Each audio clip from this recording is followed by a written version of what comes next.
guys? Coach Evan here from Dial In Physiques. Just wanted to be going over a couple things with you guys. Today's video is going to be talking about 3 different types of cardio that you're going to see in my programs or any other type of training program. So I'm going to get right into it.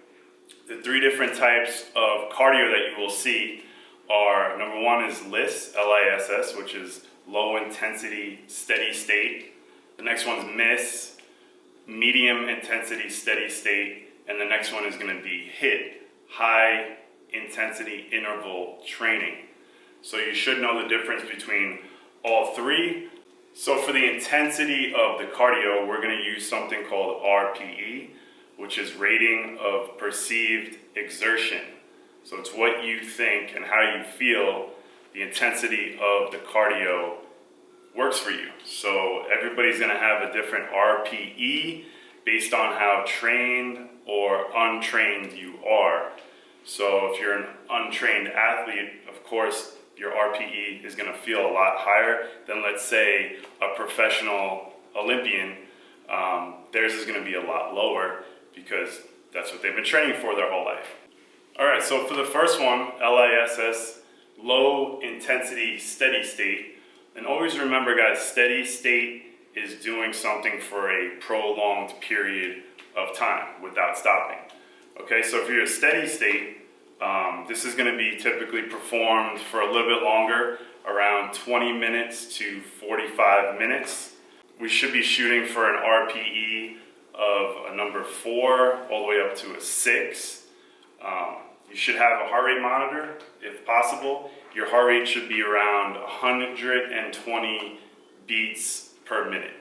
So, if you have a fitness tracker, if you have a treadmill that has, the handles on it to take your heart rate, those work well too. Just try to get an idea of where you're at. Be careful with trackers. Typically, they can be very inaccurate. So just do your best to get yourself a good fitness tracker. I always recommend heart rate monitors actually wrap around the chest. Those are probably the most accurate ones that you can get.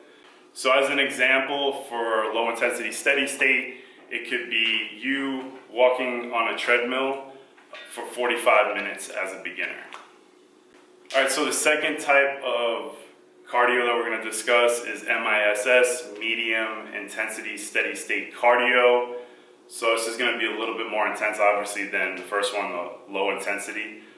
So for this one, you want to have an RPE of 7 to 8. So it should be somewhat difficult, slightly uncomfortable, but you should be able to keep up this pace for 20 to 30 minutes. Your heart rate's looking around 140 to 150 beats per minute. Like I said, use an accurate heart rate monitor. It should be a little difficult to hold a conversation. You'll be taking some big gasps of air in between the exercise. All right, so if we take the person that we just used as an example that was on the treadmill for low intensity, that is walking on the treadmill, now we're going to bump it up to a light jog for about 20 minutes. Or we could increase the incline on the treadmill to make it a little bit more challenging. All right, guys, so the last type of cardio is high intensity interval training. I'm sure you've heard this a bunch of times, HIIT cardio. A lot of people get this confused with all different types of cardio out there. They think this is like the only way to lose weight, which is incorrect. So I'm going to discuss exactly what HIIT cardio is. This is something that's not typically put in a beginner's program. This is somebody who's actually built up some good stamina to get up to HIIT cardio. So this type of cardio is an interval style training, okay? So the reason it's interval training is because there's a work phase and then there's a recovery phase. So you're gonna be doing high intensity cardio, heart rate very high for a period of time, and then we're gonna be taking another period of time where we bring the heart rate back down and we do a slow, steady pace. So doing HIIT cardio on the scale, the RPE scale, which we've been slowly going up on it, this is going to be around a 9 to a 10 on your RPE, which is pretty much going to be the most challenging type of cardio. Heart rate on this is going to be 160 or above. You could possibly even get up to the 180s, 190s with this type of cardio. And it just all depends on your fitness level.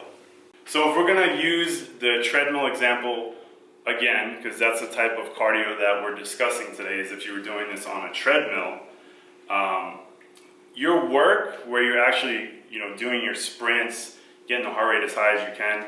An example would be setting the treadmill at say like 8 miles per hour. And then once you're done with that, you're going to go into your recovery phase of the cardio, which will be around 4 miles per hour. So you can see you're going to drop it 50%. All right, so when you do your high intensity interval training, your intervals are going to look something like this. For instance, if you're going to do a 1 minute interval, you want to do 30 seconds of high intensity, RPE of a 10, okay, and then you want to drop it down around 50%, and you want to do another 30 seconds of your recovery phase. So that's 1 whole minute, 30 seconds all out, and then 30 seconds recovery to get the heart rate back down.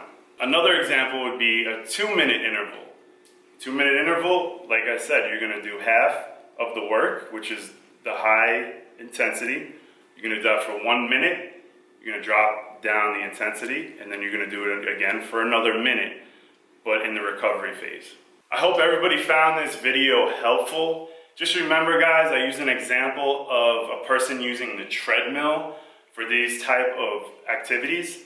You can use any type of cardio equipment that you have accessible. You can use bike, swimming, hiking, you name it. Whatever is going to work for you. Just make sure you have something that's accurate to keep track of your heart rate. Like I said, there's a lot of heart rate monitors out there that are inaccurate, so please get yourself one that is one of the better ones on the market. Just do your research.